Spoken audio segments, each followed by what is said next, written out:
Yes, mukhang sawa na ang isang young actor sa style ng kanyang manager. Imagine, halos isang taon nang hindi na ibibigay sa kanya ang kanyang talent fee. Ang rason daw ng manager, iniipon muna bago iabot sa kanyang alaga. Ang kaso, kailangan na raw ng aktor ng pera ngayon na panggasto sa kanyang pang-araw-araw na pangangailangan.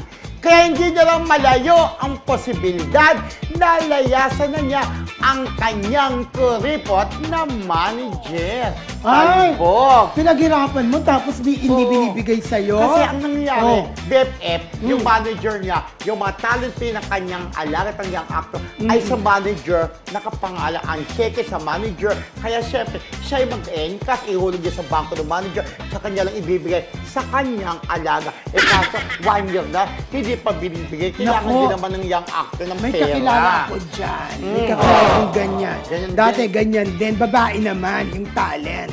Oo. Lumayas talaga siya sa manager.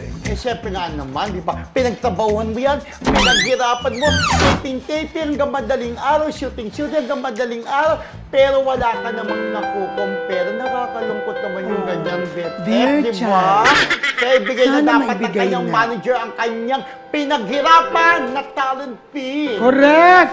At sabi nga ni Ate Marcelita Hi, ng friendship! UK, tuwang-tuwa talaga ako sa actingan nyo about Heat Stroke, pang-Star Award. Yes. Right? Hello, Yung infomercial Marcita. natin. Ng Wow. UK Friendship Mercy, hello. Wala na po ang ating pahulaan sa hulaan yan kung sino yung aktor na yan, di ba? Yes!